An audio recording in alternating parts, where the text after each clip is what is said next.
Hello, good evening, and welcome to another edition of the Cantina MX podcast. Uh, kind of an expurgated version of our podcast this evening. As it stands right now, we only have a couple of folks that have joined us, but it doesn't mean that you're not going to get the information that you crave by not having the other folks here. That we will still be able to provide you with, well, as much as we can about Liga MX and the world of soccer, the sport that we know and love so much. A lot of stuff has happened over the past week. Had a jornada doble, which finished last night in the Estadio Azteca. We'll talk about that. Also, want to go into a little bit more of the fallout that has happened with World Cup qualifying, particularly here in the U.S. With at least with how it was covered. I think that it's very interesting to discuss that with how many folks raised their hand and said, "I told you so," even though they never said anything at all in any capacity over the past, 10 years. But we'll talk about that as well. My name is John Jagu. Glad to have you aboard with us tonight. We are live on the YouTube. And, of course, you can listen to this and all of our previous editions at Google Play and also at the Podcast Center on iTunes. So glad to have you with us tonight. And glad to have Joel Aceves joining us from California. Joel, how are you? I'm doing good, John. Glad to be back on the show. Glad to have you back, Joel, and I wish that we'd come back under better terms, at least for you and for the Chivas fans. And I was telling y'all last night. I got up to, I think what Chivas has scored. The game's going to settle down, and I went up to take care of some personal items, and then I come back and it's not 2 minutes later, and it's 2-1, and America had taken over the game, and boom, boom, and that was that. And for Chivas, just could not recover. They could not do anything after that, and for the next 23, 24 minutes or whatever it was, and just did not have any luck with the ball. It seemed as soon as America equalized, it's like, Chivas became deflated, and just the whole game was lost at that point. So it was a bit sad to see them lose that way. And it always strikes me as puzzling. Reading the aftermath. Both from coaches and from reporters that were there in the stands. And almost every single one of them, even Piojo Herrera said to a man, said, "Well, Guadalajara played better tonight, but America." and I think that we need to. I mean, that to me is a part of soccer that just needs to. I mean, it needs to end because, okay, great. So a team played better, but they still lost. I mean, what is the point in saying that a team played better? I mean, it's. I've never understood. I mean, now as a Chivas fan, is that consolation for you? Well, we lost the game, No, but at least we played better. So I get that. It is for my Chivo hermano Rigo, who's not here right now, but not for me, John.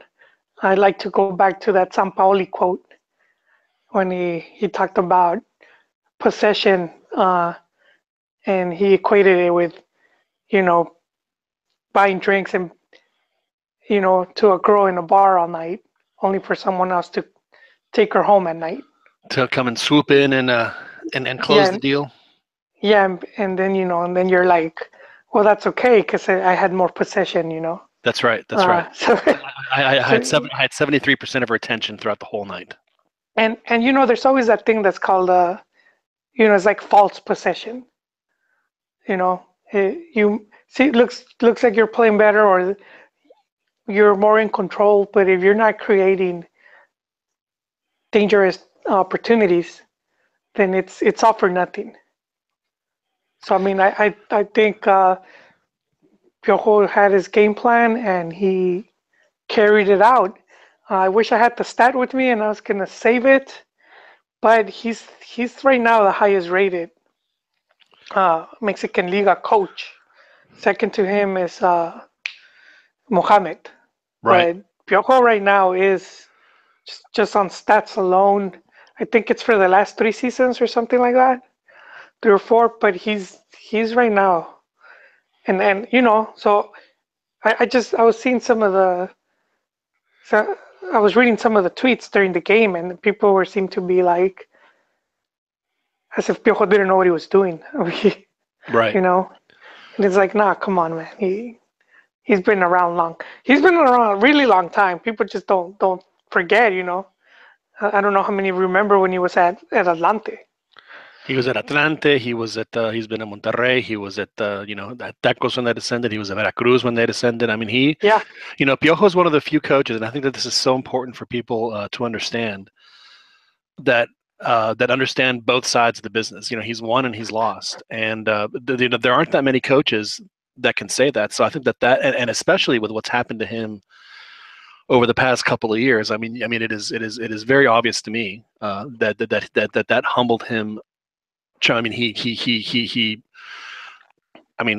changed his image. He's got a different haircut. And I know that seems goofy, but I mean, it means a lot. I mean, your image is equally. He didn't look like Captain Caveman anymore. Who was it Pablo Marmol? Is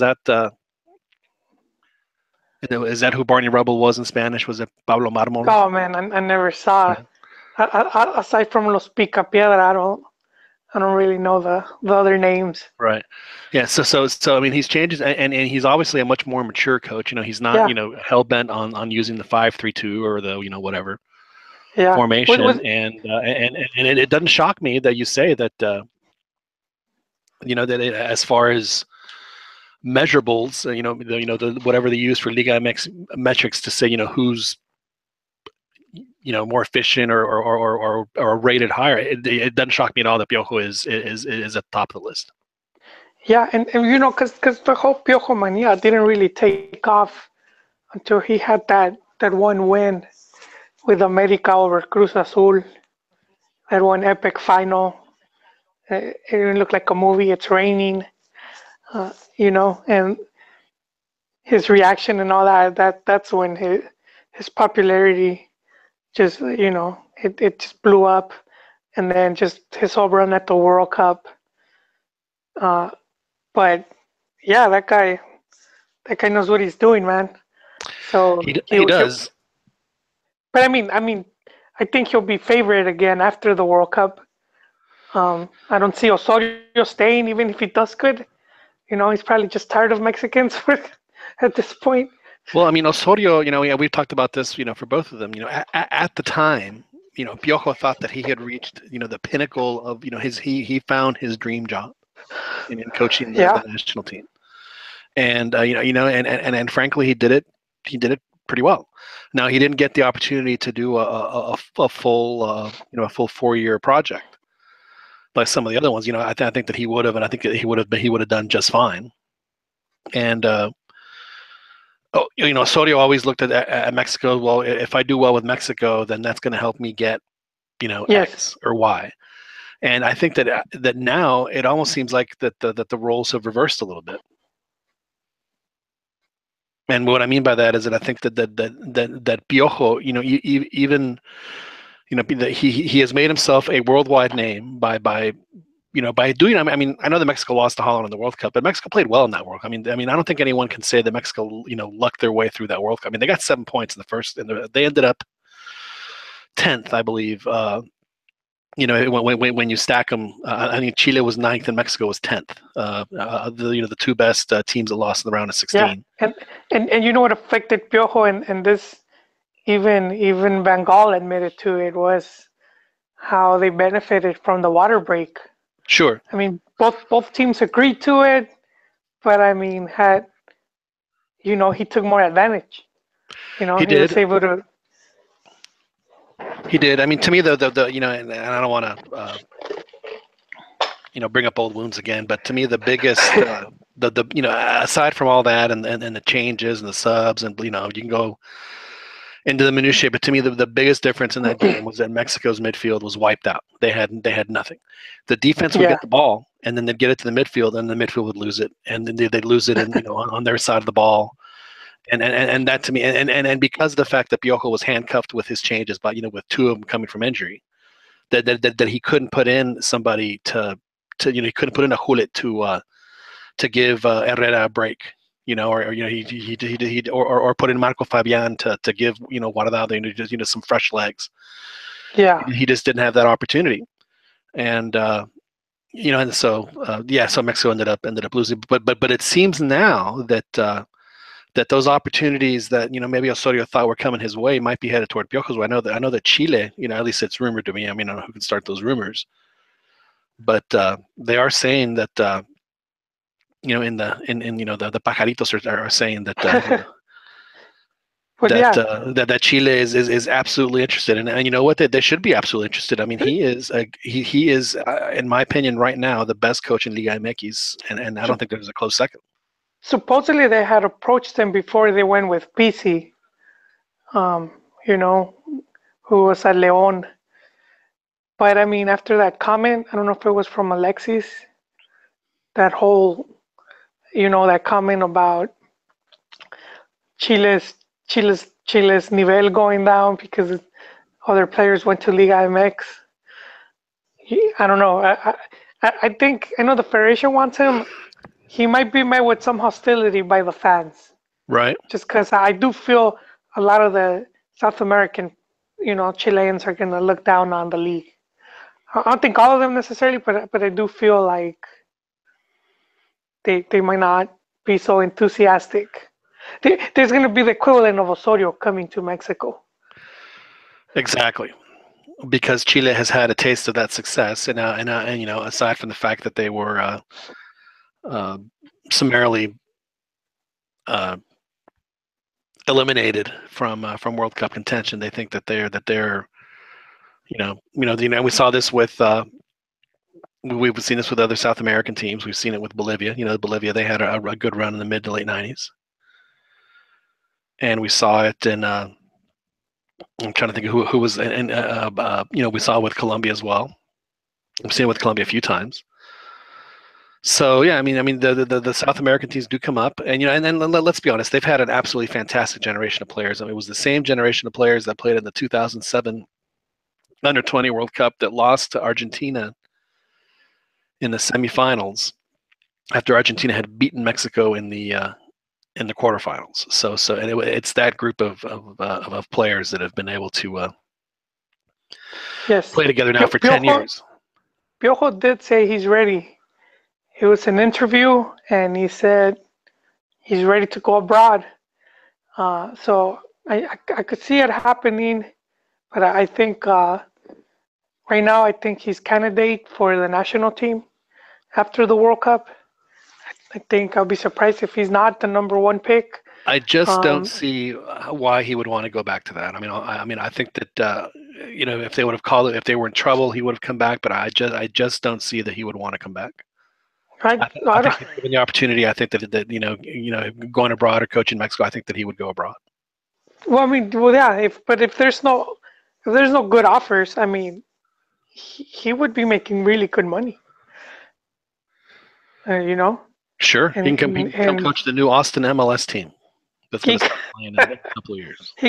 He could, yeah. So I mean, but enough on Piojo. At the other end, we had Almeida, who's just a few months back, his stock was at the top. Right. He was the highest rated. People were even calling for him for the national team, and now he's just hit rock bottom. He's even balding. That they already spotted. Oh, really? So is that why he was greasing his hair back to hide the bald spots? Yes, sir. But the rumors were strong during the summer of Spanish teams interested in him, but he's tied to a long contract. He is, and I mean, and the reality is that I mean, and you said it back in July. You expected Chivas to struggle. I'm sure he did too. Yeah, but I did not expect last place. I did not. Well, they got a month left. They got a month left. Yeah, but I mean, I think when things go that bad, and there's the uncertainty with the coach, the future of the team, then I do think that's gonna affect them more.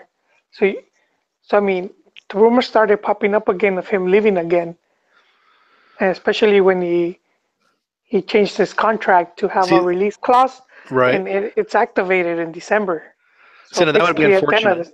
I think that would be unfortunate because I think to me a true measure of a coach is how does he bounce back from that's why how does he bounce back from this?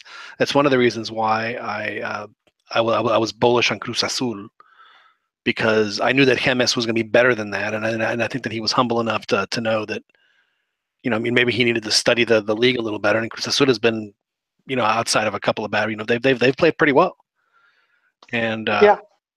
so and I do believe that Almeida has earned the right to get it fixed, and I think they will, because let's be honest. He's by not making the Liguilla, what's he going to get? He's going to get a full preseason with his complete team, which he didn't have in the summer. He's going to be playing in the Conca Champions, directly into the knockout stages. So he's going to he's gonna have that to play for, so they can there'll be some extra games to help get the team back into rhythm, and if they can get on a good run there, then that's going to be very good for. Yes, that is all good, John. But if it's pretty obvious that he wants to leave, so if I you're don't think he Higuera, does, though. I don't think he why? does want to leave. Well, his manager has been pretty busy, looking for deals, and rumors popped up just Well, recently, and that's the thing, though, is that he would be better. He would better suit his career if he stayed in Chivas for at least until the end of next season, the no, the clausura. And no, that's he didn't true. even have to win, but if he can show, hey man, I had a bad, but I bounced back and look where we are, and he could win the Conca Champions, then I think that he would be in a much better position to jump Well, if that's what he wants to do. I would have felt more comfortable if he had not changed his contract. But I mean, I think he sent a strong message doing that, and if why would he get a wait? He knows he wants to leave. I don't think he would be as forgiving. So I could see him getting fired. Ouch. Ouch. Yeah. So I mean, if things aren't going well, he would I don't think he would hesitate to let him go. That is see, and that to me is just so unfortunate, because I know that teams and general managers and club owners and Liga MX particularly have a very, very itchy trigger finger and get real nervous about, or whatever it is, if their ego or doesn't allow them to keep coaches for very long when they have these bad runs. And again, I think that for a guy like Almeida, who has won, and let's face it, he's won some trophies for Chivas. He did. That He did. the whole "what have you done for me lately?" I think in this case, I think is a little. It's I don't think it would make good business sense to do that just because they had a bad. A bad, especially considering why But they had the bad season. it's not just so much like the bad season. It's a combination. It's a combination of things. So it was the whole giving him a long contract. You know, they extended his contract, but before that, Higuera was trying to get rid of him. So that was part of the reason why he had that long contract extension. And then it came to Higuera. I mean Higuera Almeida receiving other offers and then him wanting to leave. So I think that relationship's been strained. And I do think his relation with Vergara is something else though. But Vergara hasn't really been met. You know, he hasn't Hands been on. that active with the team. No, even in the recent owners meeting, for the television rights of the national team, it was Higuera who went to the meeting. So I mean that says a lot, and that go to my next point because what we saw was that Higuera went with Televisa, so he pretty much backstabbed Grupo Pachuca, Right. who had been dealing with him. So now, and I'm not sure because I think with Cota, I don't know if he was still on loan or I don't think they ever bought him. So I think we Chivas might lose that player in the winter transfer market. I was hearing something along the lines of Pachuca wanted 9 million or something like that. Goodness, that's yeah, that's unfortunate. So yeah, Yeah, like I said, to me, if they're having personal issues, then I guess I certainly would understand why, if they want a an amicable parting, or whatever it is, a conscious uncoupling, as it were. But I just think that I think it'd be a bad move for everybody involved if that did happen. Again, a full preseason, and another more prestigious tournament to play, outside of Copa MX, and then frankly a tournament that Chivas would do very well, making it out to the Club World Cup. I think they would enjoy that. That would be a very good experience for them. So hopefully they, and honestly, who would you rather have, as a fan, who would you rather have coaching Chivas next season? Would you rather have Almeida or someone from the Monton? Because no, that's who. I like Almeida, but I just feel the whole issue of him trying to leave just creates uncertainty, even with the players. And so they're talking about cleaning house, but even that's going to be difficult a bit. At least with the quality of players you could get, I really don't see any national team caliber players moving their teams. Because if you do have one, why would you want to sell them now? They could have a Right. stellar World Cup and you already missed out. Uh, so who knows what type of players they might be able to get. But there's already a list of some of the players that are on their way out, and Fierro's one of them. I think to the delight of many, aside from me, I'm still a Fierro believer. Um, Yeah. so yeah, You still that's going pay to the be iron price when you watch the games. yes. So I think it's going to be telling after the season ends and the transfer market. That's going to tell us a lot.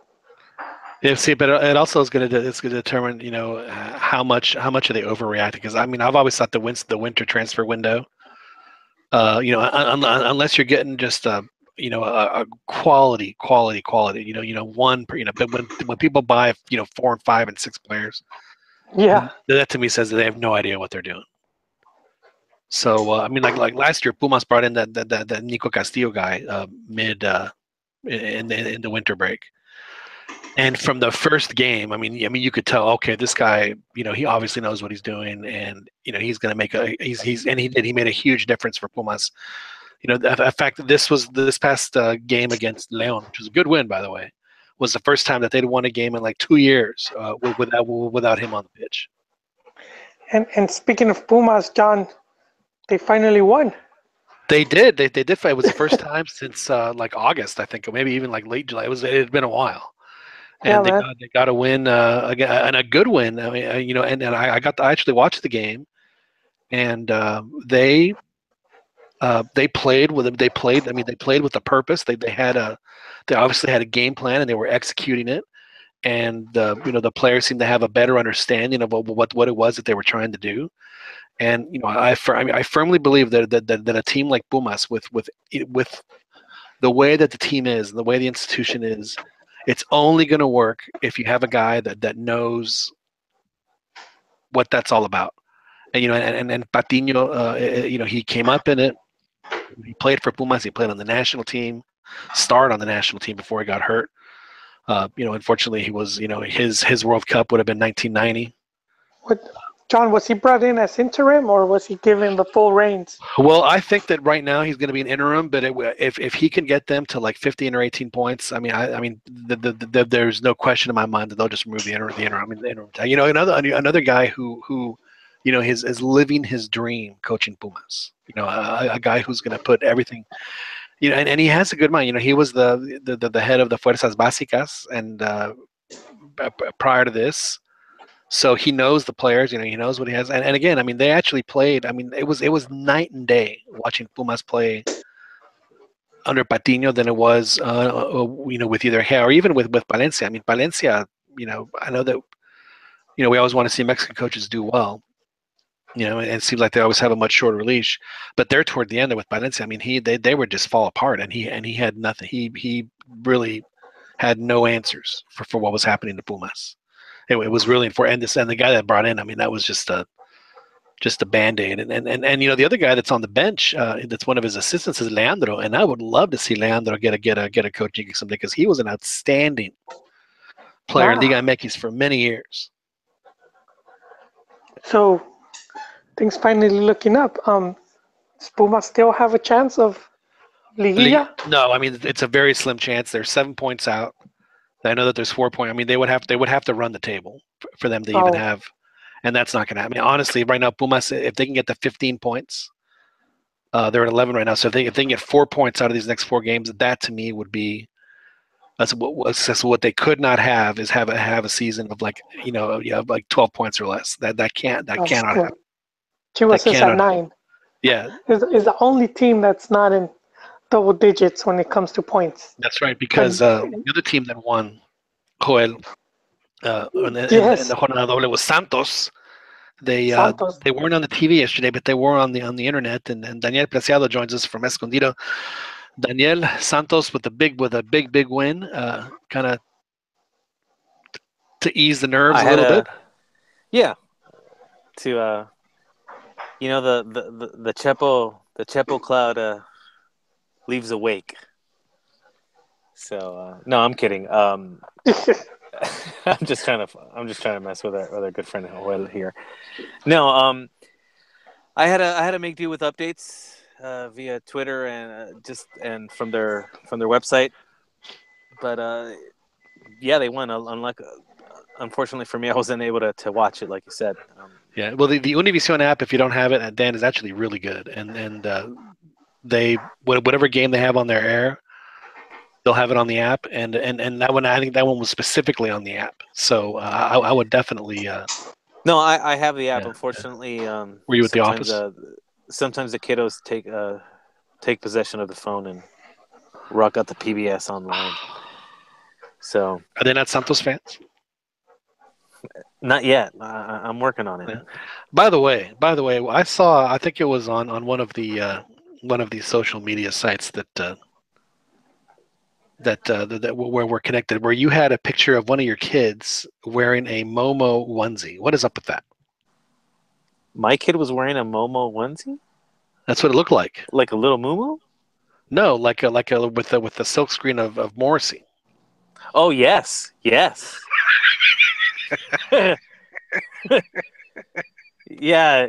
it's like one of my favorite pictures, just because like my little newborn, it just looks so tortured, very Morrissey like. Oh right. The Morrissey onesie, and then my other son's wearing like a soccer T-shirt, and he's just like kind of like laughing. It's just I think it's just very indicative of their relationship, and siblings. I think all siblings can relate to that. Like, one being terrorized, the other one kind of just laughing about it. Yeah. And do your kids have the Santos strip for their appropriate age and size? No, they don't. It's hard to find around these parts. That's why I think I have to go to Torreon to pick up some proper gear for the kids, because it's impossible to find here. I have some bootleg Mexico jerseys for the kids, right? But Santos is that's a tough find. Well, hopefully you will your endeavors. It's about as hard to find as it's about as hard to find as the Smiths T-shirts. They're all you kind of have to special order them in order to get them. I'm trying to remember. Not willing to shell out $80 for a shirt that they're going to outgrow in a couple months. Right. I'm trying to remember when I saw Morrissey back in a previous lifetime, if I got the because back then the concert shirts were a big deal. I got my brother one. In fact, because I might be getting my events wrong, but I could have sworn my brother was wearing the T-shirt I bought him from the concert the day he came home drunk from the earthquake that we were talking about a couple of weeks back. Right. So yeah, it's my one piece of memorabilia that I took back from the the Hollywood Bowl back in '92, I believe. Yeah. I saw him at the We're Starplex. aging ourselves, John. Yeah, we are. I saw him at the Starplex in '91. It was so funny because that's when he had all that glorious hair still. He did indeed, and it was a good show. It was entirely too short, but that's a topic for another day. So yes, if we go back to the so Santos gets a big one. So they've like Pumas have moved out of the cellar, leaving poor Chivas to stay among the last of the single digit boys. Well, in fairness, I think our teams were in much dire need of those points. Absolutely. Pumas is, like I said, getting, I think I could get 18 points. That would be just outstanding. But I think that's just asking too much. But yeah, 15 though, 15 is avoiding catastrophe. Yeah, a real catastrophe is like 12 and under. Morelia was in that mess for how many years because they had a season where they had 10 and they had a season where they had like 11 or whatever it was. It was bad. They may have only had 9. So when you have a season like that, I mean, it takes 3 years, obviously, because they use that as part of the equation for 3 freaking years to determine your relegation coefficient. So. I hate to say it, but I know that Santos is going to be in it for the next couple of years. Pumas is going to be in it for the next couple of years. And if Chivas doesn't get their act together, they're going to be right back in it again if they don't have a good season again next year, which would be absolutely shocking. I actually think Chivas there is some reason to worry only because I don't know, maybe I'm wrong, but it just the coaching situation is becoming a little more uncertain. It seems like. Yeah, we were just discussing that before you got on. Joel seems to think that our good friend Mr. Almeida won't be much longer. He had an overt look on his face in the press conference that I saw. I don't know if it was just me reading too much into it, but I saw a guy that was just over it. And I think I'll be surprised if he's still in Mexico next year. Really? So you think he's gone? Joel, is he gone? If the right offer comes along, I think he will be. I mean, what if there's no offer and they just tell him that? No, his agent's been hard at work, and we saw this from an interview he made. His agent's name is Santiago Hirsi, and he had an interview with El Financiero of all places, and he said Almeida has a good 6 months left. I mean, why would he say that? He pretty much. And you know what? I can't find the article anymore. I don't know if it got pulled out, but I have seen it mentioned in other articles. But I read the original article. Right. But something very similar happened when he was in Banfield, and the president was trying to sign him, to get him to extend his contract, and it was Clarín. I think it was Clarín. They were reporting about Hirsch's in Mexico negotiating. Well, I mean, the dude showed up when Chepo still had a job with like 5 suitcases. Yeah. Well, originally he was trying to get him the national team job. That's how Higuera and him ended up meeting.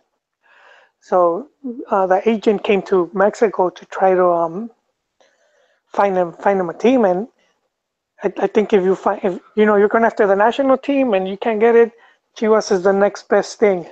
Right. So, but I mean, his stock is falling right now, just seeing how bad the team is doing, and it has to be worrisome because the next season is going to be kind of hard to get better because you have some players that are like. I disagree, though. I think that they will be better, and I think that they'll be better prepared. And so, the fact that they have 2 tournaments to play, I think that's gonna help. Because it's not uncommon for the campeonitis to kick in. I mean, there's always for some odd reason the teams do tend to have a hangover. No, Dan, and there was it's not an odd reason. We've we've talked about this. It's actually 60% of the teams that make the league final. So you don't even have to win it. You just have to be in the final. 60% of the teams won't qualify to the Liguilla the next season. So part of it is having a shorter preseason, and then just injuries and desgaste. So Yeah, I mean they I played think 8 more games than the other teams. yeah. So yeah, I mean I totally So understand that. I think you kind of like, at least, and this is me coming from, I guess, a team that's expected to win less. I guess where the next season's always a throwaway after a championship. Like I'm not gonna trip if they fall on their face. Like they just gave me a championship that's super rare. It's rare for more so than others for some, but just you kind of, it's a throwaway season. I mean, everybody kind of knew it was going to be a rough season just with all the injuries. That alone was a huge setback. Injuries and Gold Cup, because some of the players had to go Yeah, to the Gold Cup. exactly. They had no preseason.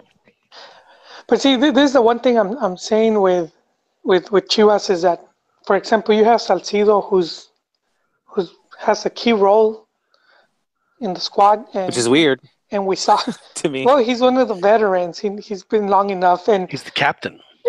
he was really good at one point. He was one of the best Mexican players, and when he was in his prime. So it's not like he's been, he had some bad seasons, but the talent's there.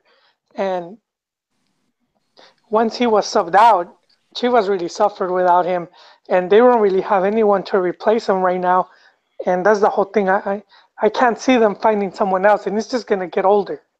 So I mean, just that right there, and then you have some of these other players that are good, but then they have too many recurring injuries, like Alanis, and now that's beginning to happen with Pulido, who hasn't really played, and yeah, and then it's a classic because the injuries, at least, well, not the ankle one, but like straining the hamstring, but that is just a classic, guy trying to come back faster than he probably should, and he's not, his body's not quite ready to do that. So he to me, he's a player, just shut it down, let some of the youngsters get a little time. You're not doing yourself any favors coming back and getting hurt again. So just get ready for next season. Yeah. So it's. I mean, you still have some young players with some good stuff. So who knows? I think Orbelin has not had a good season, and if he wants to go to the World Cup or even be amongst that the reserve call-up list, he better get it going. Yep. No, I think personally, right. I think I found him to be the biggest disappointment because I think he had the most potential right. to, yeah, exactly, the most to gain. I think that's the best way to put it, because he had a spot in the World Cup to fight for, and probably for him personally, bigger yet is a chance to move abroad, because he was definitely showing glimpses that he could definitely. Yeah. Well, luckily for him, hang. he's still. Yeah, I mean, he's only 21, right? So I mean, it's not like. So and that's the thing. Teams might be figuring him out a bit, and he needs to adjust probably still. So right. Now we do have folks on the chat. We do appreciate that. No calls tonight because Chiquis hasn't showed us what voodoo he does to set those up. But Richard Flores says saludos muchachos. So thank you, Richard, for listening. Sorry about your fiera who ran into a buzzsaw, of course, against Pumas. Actually, León has been playing really well in the tournament, and in fact, they are in the Liguilla zone. They're 6th with 22 points. Monterrey still in first place despite losing at Puebla, which to me is just how on earth does that happen for a team as good as Monterrey to lose? And to me, it just goes to show you just how and unless your team is just an absolute juggernaut, you're always going to have problems beating teams in Liga MX. And then, of course, you have America up there with 26. Toluca, again, a team that's just, when do they ever have bad seasons? They're with the 3rd with 23. Tigres 4th with 22. Morelia, now that they have the whole relegation thing behind them, can actually start playing again. And they've got a sneaky good team, and they're at 22 points, and León is at 22. Cruz Azul is in the zone with 21, and then there's a whole bunch of teams following that. Well, John, I wanted to answer your question about Puebla, and that is they do have Ojitos now. He took over the team, and that's another coach that's been around. He knows a thing or two about Liga MX. Yeah, it is pretty amazing how obviously a guy with a pedigree of Ojitos. I know that a lot of folks, at least that listen to us, don't may not agree, because he did have a rough go of it with the national team, but he was, at least in my book, in the late 90s, early 2000s, was just he had that. I'd never seen it. It had been so long since you've seen a team just dominate Liga MX the way that his teams dominated. It was definitely impressive. So yeah, he's definitely a coach that I'm sure just one or two little tweaks is going to change a lot to help a team. So you're right. I have to admit I did forget about that. And he was at Morelia. He helped keep Morelia afloat as long as he could. So he hasn't just been resting on the laurels, I think is. Exactly. Yeah, and hopefully things will hopefully he'll get paid and things will work out in Puebla. Now the other thing that Richard said was Almeida to the U.S. national team, and I do want to spend a little time talking about the U.S. national team again. I know that we were on live last week while they were in the process of not qualifying for the World Cup. And I found it really interesting reading the fallout over the next few days from the folks that cover the sport for a living. And almost to a man were one, they were in complete shock, and then two, there were each one of them wrote or talked about this is what has to change for U.S. soccer to for this not to happen again, et cetera, et cetera. And I don't know. To me, it just seemed like it was just a real almost disingenuous. I know that there are some that obviously have been sounding the alarms for a while, and I certainly respect. But and we've talked about this in the past. It seems like a lot of the folks that do write for publications and websites that cover U.S. soccer, at least here in the U.S., or they seem like they're more cheerleader than they are reporter or pundit, and it just seemed like the about face to me was a little weird, I don't know if y'all noticed that or not, or maybe I'm just being crazy. No, I did notice. I think they were more vocal, and they've been using the defeat to talk about other issues that they feel could be better. Right. So I think they're piling it all up now. The thing that I found most interesting over this entire debacle was hearing from former players and former former people that whether it was a coach or someone that had a part in a previous process, and almost all of them to a man said the U.S. was way too arrogant, and that actually it actually surprised me, because I've never had thought of the U.S. as an arrogant team at all. I mean, I always thought of them as a team that was just relentless, and a team that just would do whatever it took. They may not always win, but they were going to die trying. And for these folks to say that the U.S. played with this expectation that it was just going to happen by us just showing up, it was really surprising to me. The only game where I kind of get that feeling, and it's almost only one game, was in the final against Trinidad, where it didn't look like they were losing. At moments, the match felt like it was a friendly. Right. Just because some of the players weren't demonstrating that. They've been giving that extra. But overall, I don't feel like they were playing arrogant. I just feel like the generational change and losing out on some of their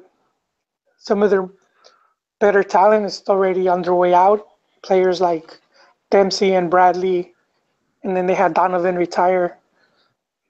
Right. So I think that all just caught up to them, and as Mexico fans, I know we understand it because we've gone through very similar Oh, where we absolutely. were just we were just extremely lucky, and where they were extremely unlucky. Just how everything happened with Phantom goal in Panama and two goals that shouldn't have been called against Mexico, against Right. Honduras, the Yeah, and then offside and the falta. and one of those goals ended up being a freaky rebound that goes off the crossbar, off Ochoa's mug right into the goal. I mean, yeah, it just at And least then their for own goal. Mexico only had to deal with one other result. The U.S. was the U.S. had to have two results go a certain way for them to not, and they both ended up doing. Now the bit about the arrogance is surprising, but then I was thinking about that because I remember Michael Bradley was quoted. I think it was after the Costa Rica match where he was saying, "Hey, look, don't worry about anything. We're still going to qualify for the World Cup." And so I guess I can kind of understand where that arrogance comes from. And I was kind of thinking about it. That is the one thing that we have talked about, not necessarily on this podcast, but I know that in conversations that we've had for years on, particularly on Big Soccer and other boards, is that Mexico is not good enough to be this arrogant in this region, especially with the other teams getting better, and the other teams have gotten better. And I think that, and it seemed like the United States had to learn that the hard way. Mexico came real close to learning that the hard way. I think the U.S. now, again, have to understand, and then this goes from the top down, and even to the fans. You don't think that you're going to win a World Cup in 5 years, 10 years, or whatever it is, if you can't even get out of this zone, which is the easiest qualifying in the entire world. Well, I mean, Mexico has been eliminated. It's not like they haven't. Right. They missed out on 74, 82. So I mean, they've had a few misses. Right. So I mean, it has happened to us. Yeah. So it's not guaranteed. It's not really guaranteed. You could have like two bad games, and that's just gonna turn the tide against you. Which it happened at the previous qualifier. Mexico failed to win. Early on, and No, I agree it made 100%, and I said the same thing back then. Is that Mexico, be humble. Don't think that you're just gonna win games just by showing up, and it's just you're not good enough to do. I mean, it's just they're just not good enough, and the U.S. they're just not good enough to think that they're going to beat everybody. I know that they had their 6-0 against Honduras and a 4-0 against Panama, but that's just not going to happen every game, especially on the road. So it was just shocking to me that the U.S. had that that the players had that attitude. It's like have you not seen? It was, I'm sure for U.S. fans, it's got to be incredibly discouraging because I mean, this really this should not have happened. I mean, the CONCACAF sets up the qualifying to almost ensure that U.S. and Mexico make the World Cup. Well, I mean, this will be the last time they miss out. It's going to be it's going to be even more difficult to miss out. Wait, is Qatar's not going to be the first 40 World Cup, right? Is the U.S.? No, yeah, it's still going to be a 32. So there'll be one more hex, and then the World Cup in 2026 will be the 48-team World Cup. I think that's the one they should fear missing out on. Would have been the Qatar one, just because they're hosting right after.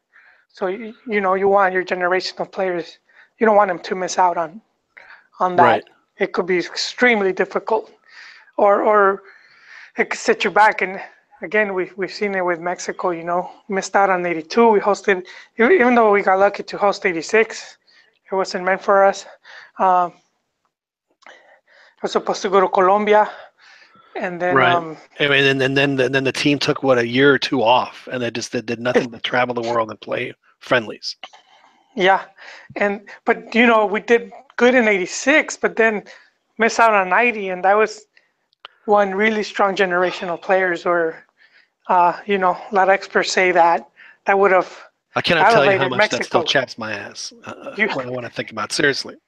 yeah, I you mean, had Hugo in knowing his how weak prime. knowing how weak that World Cup was, and Yeah, I mean, Mexico would have had a really good chance to at least make the quarters for sure, and maybe even the yeah. semis. What at home they had, they had that famous quinto partido, which they haven't been able to return. Right. But they could have. I think they could have played another quinto partido. Is not too much to ask for. Uh, had all those players Well, not missed out. it's gonna depend this year. Obviously Mexico will be in pot two. We talked about that last week on the show, and they are officially in pot two. Their last FIFA rankings came out. They're in 16th place. They needed to be in 15th to assure it, but because there's going to be two teams ahead of them that are not going to be in the World Cup, Chile and Wales. So John, I that puts had a them question on the yes, rankings. yes, please. Were these results were they factored in or not? Oh yes, The no, last two. yes, So they how absolutely did the U.S. go up a spot and and even Peru's in 10th. U.S. went up a spot, and then I think Mexico just stayed in Well, 14th. I think it's because not only does it based on the results, but also like results that fall off too. Oh, all right. Yeah, I Oh believe man. it's Peru still surprises me for them to be in 10th. yeah, there's no reason for them to be in 10th. I agree, but I always kind of felt Wales was way too high. well, Wales Maybe I haven't watched enough, but at least they made the semifinals of the Eurocopa, which Yeah. which is big.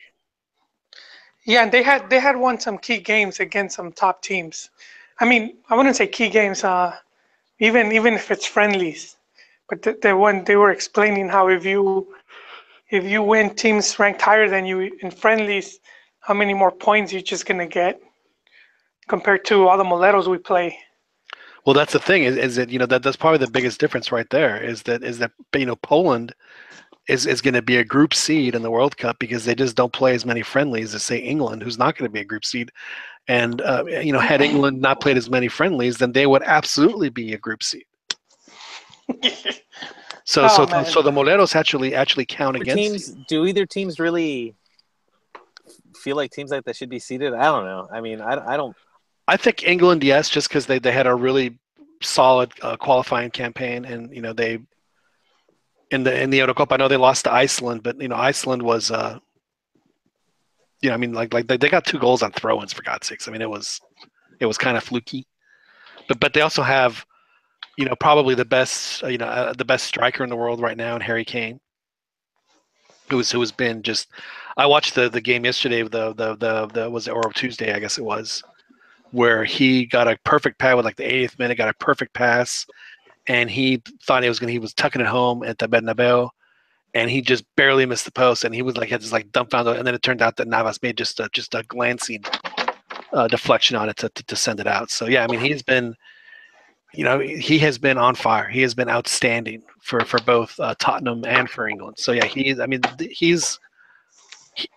him alone is one of the reasons why, or he alone is one of the reasons why England is playing as well as they are. He's really good, and they haven't had a striker like that, a goal scorer like that, really since Lineker. So yeah, I mean, I do think that England, Poland, I couldn't tell you. Well, I guess we'll find out when Mexico plays them. I got to quit doing that. I don't know. I guess I shouldn't be as dismissive as I'm being. I don't. Well, Poland is in there Europe because they doesn't didn't play scare friendlies. me. I guess Europe doesn't scare me. Well, I think it depends on who. I think that there are teams in Europe that definitely make me pucker more than others. There's no question. Like Germany absolutely makes me pucker. Germany and I think France personally. Yeah, to me it's Germany, France, and Spain. All 3 of those. Yeah. Yeah. I'll give you those. The rest, I'm like, you know what? We can beat them. Yeah, and luckily Mexico will only have to deal with one of those, if at all. So that is. I was saying if they deal with one, they won't deal with any of the other two. Yeah. Unless, of course, if they're in the Cruce, which then that'll be that. But I do agree with you. I think that there's a lot of European teams outside of the the Germanys and the Frances and the Spains, or that I think the Mexico could handle very well. And I do think that this is something that I caught myself saying it, but I think it was who was the anchor lady on Fox in Mexico? Is it Marion Reimers? You know what I'm talking about? I'm not. She's one of the anchors who does the Fox like the Fox Sports Center down in Mexico. She had a fantastic a tweet a couple days ago, and she said, fans that watch a game and watch their team win and say "ganamos." She says it's just like watching a porno, and after you watch it, you're saying "cogimos."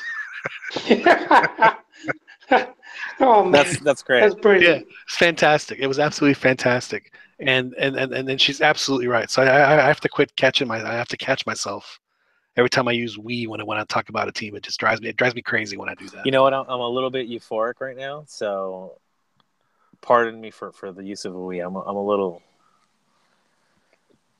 like I said, I'm a little euphoric over the Doyers right now. So That's right, Dan. I'm feeling like a "we" kind of person right now.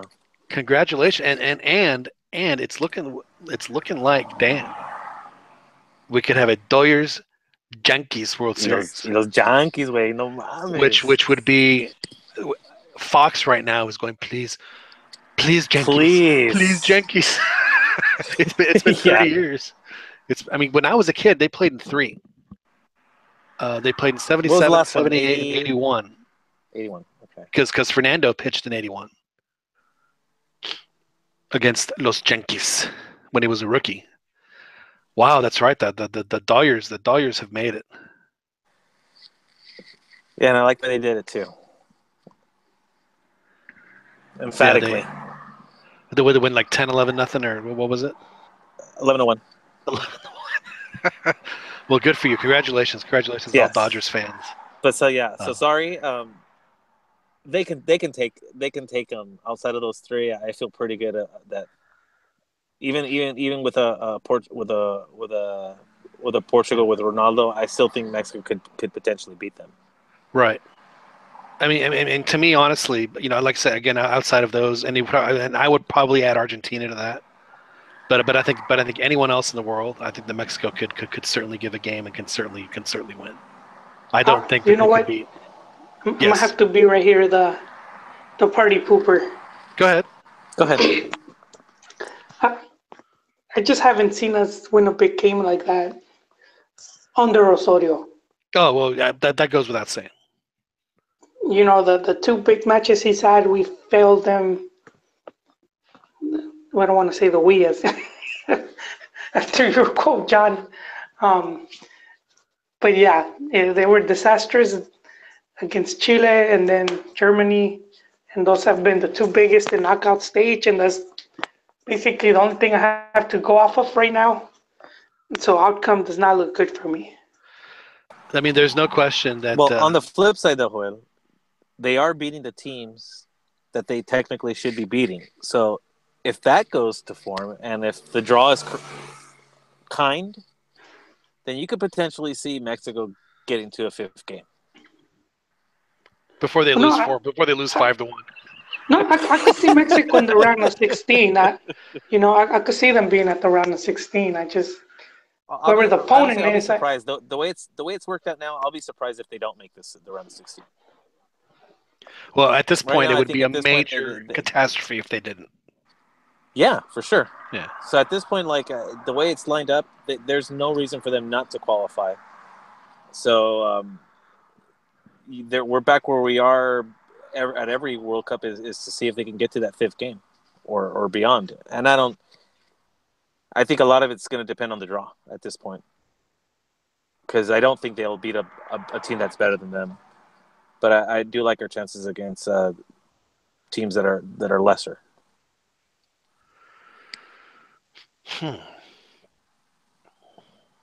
Yeah, there's no question that. But again, it's also going to depend on the draw because Mexico could still get a team like Croatia or like an Iceland or somebody like that could certainly give Mexico a run for their money. And there's no guarantee that Mexico would beat a team like that. So again, I mean, but if Mexico, let's take a look here. Let's look at the FIFA rankings and see who's going to be in pot 3. Let's call that up. So Dodgers Yankees. That is fantastic. All right, here we go. So in pot 3 right now, it's looking like it's going to be Croatia if they qualify, Denmark if they qualify, Iceland's in, Costa Rica, Northern Ireland if they make it, Sweden if they make it, Republic of Ireland if they make it. So that's what's that? 1, 2.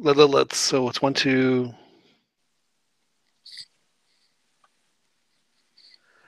And maybe Tunisia and maybe even Egypt. So if they get Tunis, they have the revenge of Rosario or wherever it was that they played. Yes, the Tunisia. I want it too, John. Dicen el fútbol de revanchas. So, yes, God willing, we will land them. But look at that. I mean, that's pretty manageable. Yeah, again, I mean, there are teams that you obviously don't want to play in there, but then, Croatia, I think would be a toss up, and probably Iceland. Outside of that, I think everyone else is. I mean, I think everyone else is pretty accessible.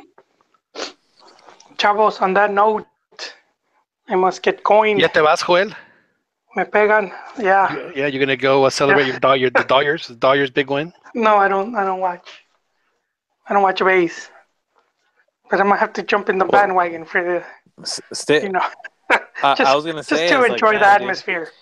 Dude, you should make your way down to Huntington Park right now. No, I'm really far from there right now. Oh, it's a shame, man, because it's a good time, man. Yeah. El cruising se pone.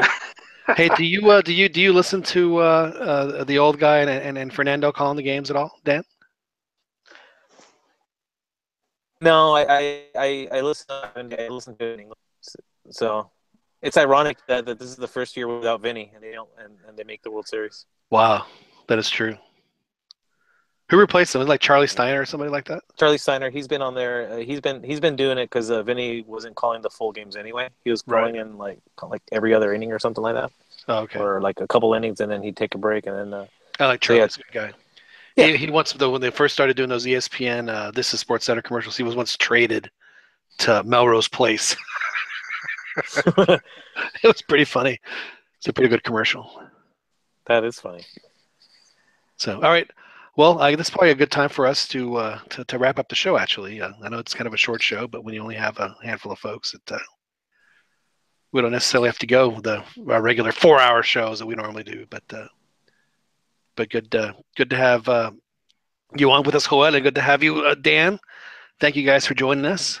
Sorry I was a bit late, but well, you were busy. We understand why you were busy.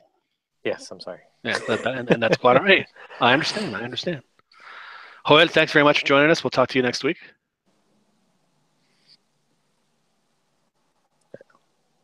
I guess Joel has dropped off. I was going to give him a little,